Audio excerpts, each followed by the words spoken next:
اعوذ باللہ من الشیطان الرجیم بسم اللہ الرحمن الرحیم وَكَذَلِكَ جَعَلْنَاكُمْ أُمَّةً وَسَطًا لِتَكُونُوا شُهَدَاءَ عَلَى النَّاسِ وَيَكُونَ الرَّسُولُ عَلَيْكُمْ شَهِيدًا وَمَا جَعَلْنَا الْقِبْلَةَ الَّتِي كُنْتَ عَلَيْهَا إِلَّا لِنَعْلَمَ مَنْ يَتَّبِعُ الرَّسُولَ مِمَّنْ يَنْقَلِبُ عَلَى عَقِبَيْهِ وَإِنْ كَانَتْ لَكَبِيرَةً إِلَّا عَلَى الَّذِينَ هَدَى اللَّهُ وَمَا كَانَ اللَّهُ لِيُضِيعَ إِيمَانَكُمْ إِنَّ اللَّهَ بِالنَّاسِ لَرَءُوفٌ رَحِيمٌ صدق اللہ العظیم۔ معزز سامعین، گزشتہ آیات کے اندر یہ بات بیان کی گئی، اللہ رب العزت نے بطور پیشن گوئی اور غیب کے طور پر یہ پہلے بتا دیا کہ جب تحویل قبلہ ہوگا تو کچھ بیوقوف اعتراضات کریں گے، لیکن جو لوگ اللہ رب العزت کو اس کائنات کا مالک سمجھتے ہیں، اللہ تعالیٰ ان کو صراط مستقیم کی طرف رہنمائی کر دیں گے اور وہ صراط مستقیم کو پا لیں گے۔ اسی طرح اللہ تعالیٰ فرما رہے ہیں کہ جس طرح قبلے کے معاملے میں اللہ رب العزت کو خالق مالک سمجھنے والے صراط مستقیم کو پالیں گے اور وہ راہیاب اور اعتدال پر رہیں گے، تو امت مسلمہ کو مجموعی طور پر بھی اللہ رب العزت فرماتے ہیں میں نے ایک عادل اور خیر والی امت بنایا ہے، یعنی جس طریقے سے قبلے کو ماننے والے خیر والے ہیں تو اسی طریقے سے پوری امت بھی خیر والی ہے۔ فرمایا وَكَذَلِكَ جَعَلْنَاكُمْ أُمَّةً وَسَطًا، اسی طرح ہم نے تم کو ایک عادل امت بنایا، یعنی صرف قبلے کے معاملے میں ہی نہیں، تمام معاملات میں، عقائد میں، اعمال میں، اخلاق میں، ہر لحاظ سے فرمایا ہم نے تم کو ایک عادل امت، اعتدال والی، مناسب امت بنایا کہ افراط اور تفریط کے درمیان اعتدال پر رہتے۔ یہ اس امت کی بہت بڑی خوبی اللہ رب العزت نے بیان کی۔ میں جس طرح قبلہ ان کا ایسا ہے کہ عادل اور وسط کے اندر ہے پوری دنیا کے درمیان میں، اسی طریقے سے امت بھی ایک معتدل اور درمیانی امت بنایا ہے، نہ بہت زیادہ سختی ہے اس میں، نہ بہت زیادہ نرمی، اخلاق میں بھی درمیانے ہیں، سوچ اور نظریات میں بھی، اعمال میں بھی معتدل اور عدالت والی امت ان کو بنایا ہے۔ وسط کا جو لفظ ہے نا، یہ خیر کی صفات کے اوپر بولا جاتا ہے، جس شخص کے اندر خیر ہو، اچھی صفات ہوں، خوبیاں ہوں، تو اس کے لیے وسط کا لفظ بولا جاتا ہے۔ اسی طریقے سے اللہ رب العزت فرما رہے ہیں ہم نے اس امت کو خیر والی امت، اچھی صفات والی امت، عدالت والی، عدل والی امت بنایا ہے، انفرادی اور اجتماعی لحاظ سے۔ اور اسی طرح اہل علم نے یہ بات بھی لکھی ہے کہ امت کا اجماع حجت ہے، اتھارٹی ہے، کیونکہ جب ساری امت کو اللہ رب العزت مجموعی لحاظ سے خیر والی کہہ رہے ہیں، عدالت والی ہے، معتدل کہہ رہے ہیں، تو امت جب کسی چیز پر اتفاق کر لے گی وہ تو اس کے اندر بھی عدل ہوگا، اعتدال ہوگا، مناسبت ہوگی۔ پھر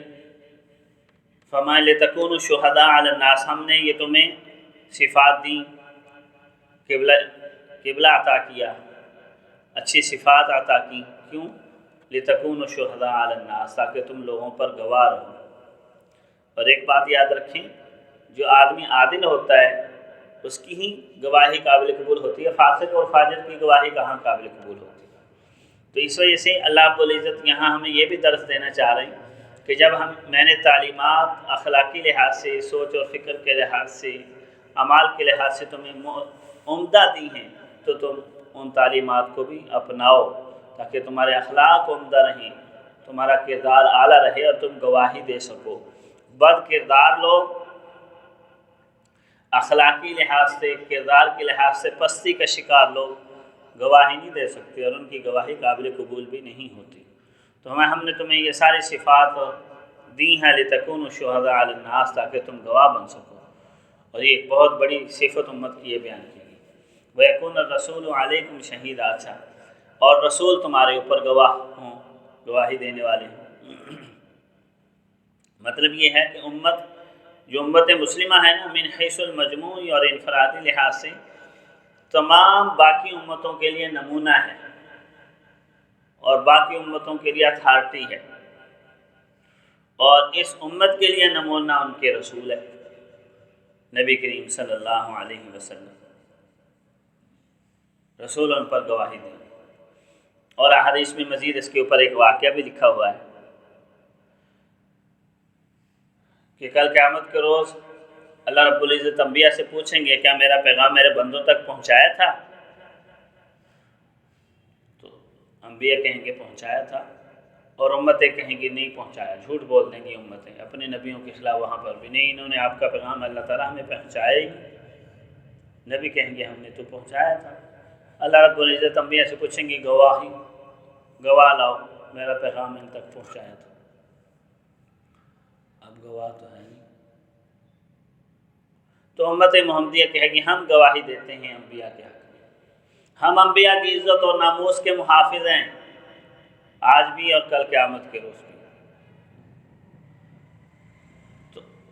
امتیں اعتراض کریں گی کہ باری تعالیٰ یہ امت تو ہمارے بعد کے اندر آئی ہے، یہ تو ہمارے زمانے میں موجود ہی نہیں تھی، یہ کیسے گواہی دے رہی ہے کہ ہمارے نبیوں نے آپ کا پیغام ہم تک پہنچایا؟ تو اللہ رب العزت امت محمدیہ سے پوچھیں گے، تو امت محمدیہ گواہی دے رہی ہے، تو امت کہے گی ہاں جی اے باری تعالیٰ، آپ نے ہمیں اگرچہ آخر کے اندر بھیجا، لیکن اپنے افضل ترین رسول آپ نے ہماری طرف بھیجے، اور اپنی افضل ترین کتاب ان کو دی، اور اس کتاب میں ہم نے پڑھا کہ آپ کے نبی سچے ہیں، اور آپ کے انبیاء نے آپ کا پیغام آپ کی مخلوق اور آپ کے بندوں تک پہنچایا ہے۔ تو یہ ہے نبی ہمارے حق میں گواہ بن گئے، اور ہم امتوں کے حق اندر گواہ بن گئے۔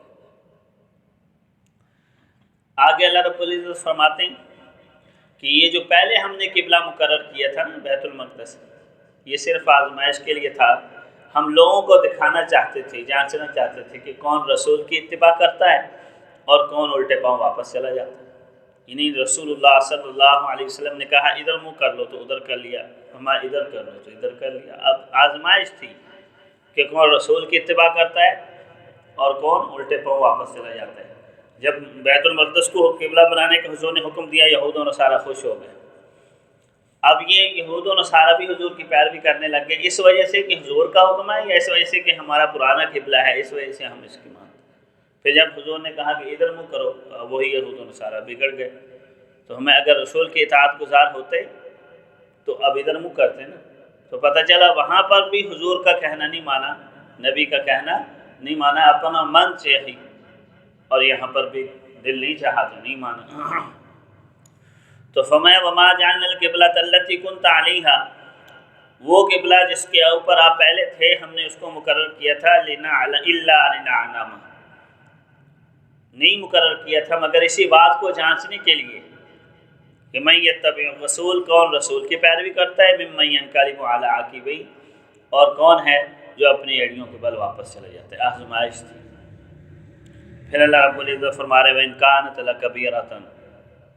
إِلَّا عَلَى الَّذِينَ هَدَى اللَّهُ، اگرچہ یہ قبلے کا بدلنا ایک بہت بڑا عمل ہے، مگر ان لوگوں پر جن کو اللہ نے ہدایت دی ان کے لیے یہ کوئی بڑی بات نہیں ہے،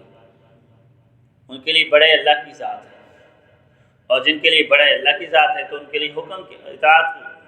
بڑی ہے۔ تو اطاعت کرنے والی جس کی اطاعت کرنی ہے وہ ذات بڑی ہے تو اس کا حکم بھی بڑا ہے، اور جنہوں نے اللہ کی ذات کو بڑا نہیں جانا، اللہ کے حکم کو بھی بڑا نہیں سمجھا، پھر وہ اپنی ضد کے اوپر اڑ گئے۔ اس آیت سے ایک بات یہ بھی پتہ چلتی ہے، اللہ تعالیٰ فرما رہے ہیں نا کہ اگرچہ یہ حکم بڑا ہے مگر ان لوگوں کے لیے بھاری ہے، مگر ان لوگوں کے لیے جن کو اللہ نے ہدایت دی ان کے اوپر کوئی بھاری نہیں، وہ تو کہتے ہیں بس ہمارے رب کا حکم ہے ہم مانیں۔ حد اللہ، جن کو اللہ نے ہدایت دے دی۔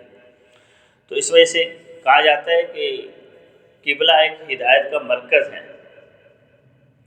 اسی وجہ سے حضور کا فرمان ہے کہ اہل قبلہ کو کافر نہ کہو، کیونکہ وہ ہدایت کا مرکز ہے۔ جنہوں نے قبلے کو قبلہ بانا ہوا ہے تو ان کو کافر نہ کہو،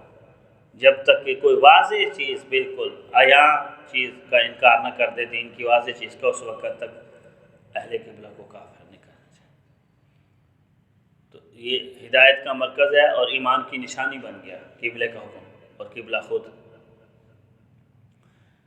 وما کان اللہ، اب یہود و نصارہ نے، کچھ یہودیوں نے اور کچھ مسلمانوں کے دلوں میں بھی یہ وسوسہ آیا کہ اگر اصل قبلہ بیت اللہ تھا اور بیت المقدس کو تو صرف آزمائش کے لیے عارضی طور پر قبلہ بنایا گیا، تو جن لوگوں نے اس طرف رخ کر کے نمازیں پڑھی تھیں اور وہ دنیا سے چلے گئے تو کیا ان کی نمازیں ضائع ہو گئی؟ تو اللہ تعالیٰ فرماتے ہیں وما کان اللہ لیضیع ایمانکم، اللہ ایسے نہیں کہ تمہارا ایمان ضائع کر دے۔ اس وقت انہوں نے اللہ کا حکم مان لیا تو اہل ایمان کہلائے، اب تم مان رہے ہو تو بھی اہل ایمان کہلائے۔ ایمان سے مراد یہاں نماز ہے۔ نماز کو ایمان سے اس لیے تعبیر کیا جا رہا ہے کہ ایمان کے بعد سب سے اہم چیز ہے ہی نماز،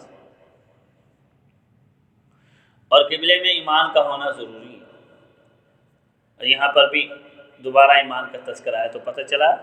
اس وقت انہوں نے قبلہ مانا، وہ اہل ایمان تھے۔ اب جو تم قبلہ مان رہے ہو تم اہل ایمان ہو۔ تو اسی وجہ سے نبی علیہ الصلوۃ نے فرمایا کہ جب تک اہل قبلہ کو کافر نہ کہو، اور اس کی تشریح محدثین نے یہی لکھی ہے کہ جب تک واضح طور پر دین کا انکار نہ ہو جائے اہل قبلہ کو کافر نہیں کہنا۔ ان اللہ بالناس لرؤوف الرحیم،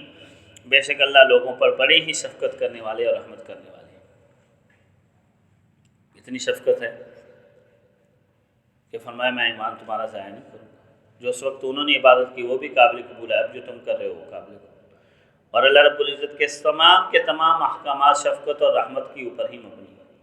اور یہ حکم بھی شفقت اور رحمت والا ہے۔ جو اس کو اپنا لیں گے اور اب تک اگر انحراف کرتے رہے تو دوبارہ اللہ کی رحمتوں کے مستحق ٹھہر جائیں گے، لیکن اگر اڑے رہیں گے اور قبلے کو قبلہ نہیں مانیں گے اور دین توحید کو اختیار نہیں کریں گے تو پھر رحمت سے دور ہو جائیں گے۔ اللہ رب العزت کی ذات ہمیں سیکھنے، سمجھنے اور عمل پیرا ہونے کی توفیق عطا فرمائے۔ آخر دعوانا الحمدللہ۔